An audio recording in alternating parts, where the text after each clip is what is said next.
All right, so this is the second time I've tried recording this video because when you press the volume buttons on the phone, it stops recording the video. Why? Your guess is as good as mine. So, that was a weekend of races. Now this video is going to be even shorter because the fucking piece of shit phone's going to overheat because it's fucking hot out like always. Um, so that was definitely 3 races this weekend. Unless I missed a few. I mean, I watched F1, but nothing happened like for the first 10 laps. So I'm like fucking and went back to sleep. Um, that's about it as far as F1's concerned. Nothing of interest took place there. Truck race was decent. It was gateway, so it was impossible to pass. But hey, if you had a fast truck, you could pass. Like always, the only thing that you need in the truck series is a fast truck and Rudy Fugle. Rudy Fugle is very important to this entire conversation. I was surprised by the speed that Eckes had. I did not expect him to actually contend for this race win. I expected him to win stage 1 and then kind of just fall off a cliff because I expected him to win the pole, but I didn't expect it to be rained out. So we won the pole, so I was right on that. But like then he didn't really do much in the first stage, and he had a tough. He was in a top 5 for I think pretty much the entire race. So, I mean, he was okay. I just expected him to be not contending, to say the least. Yeah, it's really fucking hot in here. I'm just gonna do. This is gonna be like a throwback. We're doing a throwback right now where I put the phone out of the car so that it doesn't overheat. Throwback. Um, Good shit. I've worn this shirt since Thursday. Don't tell anyone. Um, IndyCar wasn't amazing. At least there were no meaningless cautions at random points in the event to ruin the overall flow of the race.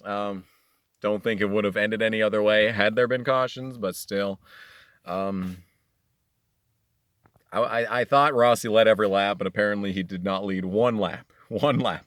One lap is all he gave the field today. So, yeah. I don't know how he's so good at, like, random tracks like Road America, but then you'll go to Barber, and he was pretty much irrelevant earlier this season. It's just like, it's just random. It doesn't make sense. It doesn't make sense. But the point that I'm trying to make is that IndyCar happened. It was just, it'll just be a footnote in history, like a lot of races. The trucks race was definitely the best race of the whole weekend.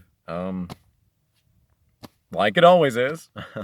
No surprises there. I am definitely annoyed that the race did not go green to the end because I had no idea who was going to win if that race actually went green. And even still on the restart, I still had no idea who was going to win the race. And I feel like if Gilliland hadn't made the move, like 1 lap earlier, and he was able to be in second at the start of the white flag, or not even the start of the white flag with like 2 to go, he would have been able to drive in there and probably give Chastain a run for his money. Quite literally, since it's the last truck race challenge race thing. And it was worth 50 extra K. Lots of Ks in the truck races lately. Chastain, like I said in the Chastain video, is a championship favorite by a country mile. It's not even close.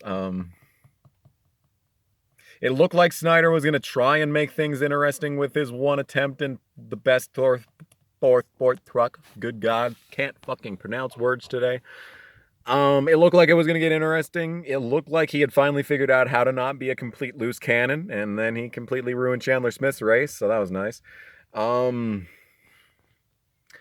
Yeah, that last run was very good. I was very happy with how that was going. It was a very nice race. You had the nobody in the zero truck bring out the caution basically immediately as the race start. You know, that part of NASCAR truck racing bingo. When does the guy who shouldn't even be on track in the zero bring out the caution? In the first 10 laps, you know, check that off the bingo card, you know. And whoever the hell was in the one truck, and it's like, these motherfuckers that shouldn't even exist, dude. Like, why? Who? Whomst. It's like they literally just go out on the street and just, you know, flag down some random guy and say, hey, you want to come run the zero truck? You know, it's like, whatever. See, Jennifer Jo Cobb, hook me up. Call me, Jen. I am available. Basically never, because I worked my entire life. I worked for the truck race. I was very disappointed. Apparently the commentary team was actually decent this time. But that's not the point. The truck race was good. Not amazing. Definitely a gateway race. It was more exciting than I thought it would be. I thought the gateway race was just going to be a who cares what happens. And you know what? It was actually pretty decent. So I'm pretty happy with how the truck race went. As for the Cup Series, it was definitely Infineon. It was definitely Sonoma. The addition of the carousel made things just that much more interesting. It was definitely better than last year. I mean, fucking A, dude. There was actual competition out front. What? What the fuck? But then you take a look at it, you see the leader, then second place, and then you play like, what's a song that's 30 seconds long? You know, you play the song 36 by System of a Down, and this guy in third place still hasn't driven by. It's like, what? What? So that's nice. Can't wait for Truex to be completely irrelevant for the rest of the season now that he got his 4th win on the year. And by the way, Truex at this point in the season in 2017 had only 2 wins. He has 4 wins.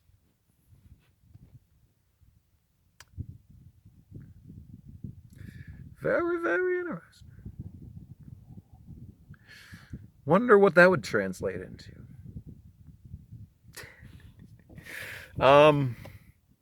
16-win season for Truex coming right up. What would he had to win? He'd have to win another 12 races. How many races are even left in the season? Are we like on 17? Is this race 17 we're coming to at Chicagoland? Because it's usually this race 18 or 17 is usually the Daytona race, which it won't be from here on out because NASCAR's fucking dumb.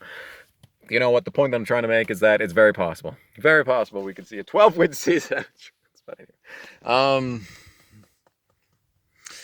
It was so much better than last year, and I'm not even saying, because there was actually, like, there was just as much strategy. You see, the last 3 Sonoma races have been fantastic with the pit strategy. If they could just get rid of the fucking stages, Sonoma would be probably one of the best races of the year just by sheer strategy alone. Because so much shit went down, dude. You had guys that pit 10 laps later, they end up 4th. You have guys that lead early and then they're gone. And then you have guys who you write off because they're restarting 30th on the final restart of the race. And they somehow finish 4th. And it's like, what the fuck happened? Where's all this strategy been?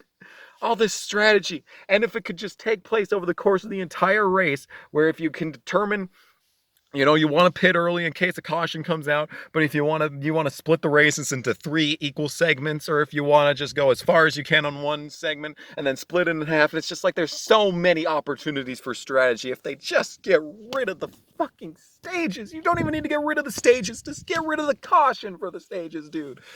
You don't even need to get rid of the stages. You can still award points. Like, come on. It would kind of affect the, if people were going for points and all that dumb shit in the stages, but they didn't bring out the cautions, you know, there would still be strategy there. It wouldn't be as good as if there were no stages whatsoever, obviously. But there'd still be that strategy there, even if they didn't bring out the fucking cautions, dude. Especially at road courses. God, I hate stages. But anyway, I somehow managed to stretch this video out of 8 minutes when I thought I wouldn't even make it 3. So there you go. There you go, dude. So, where do we go next? Yeah, Chicago.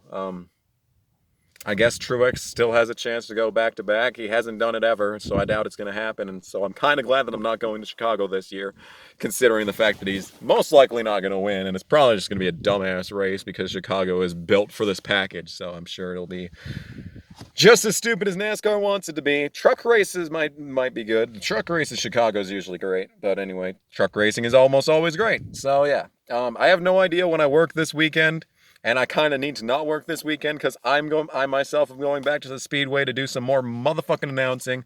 Can't wait for that. I'm excited for that. But at this point, who knows if I'm even going to be able to go. If my bitch ass work decides to put me on, even when I specifically said, hey, I need this day off because I'm going to be out of town. And it's like, bitch, no, you're still going to be working. So it's like, okay.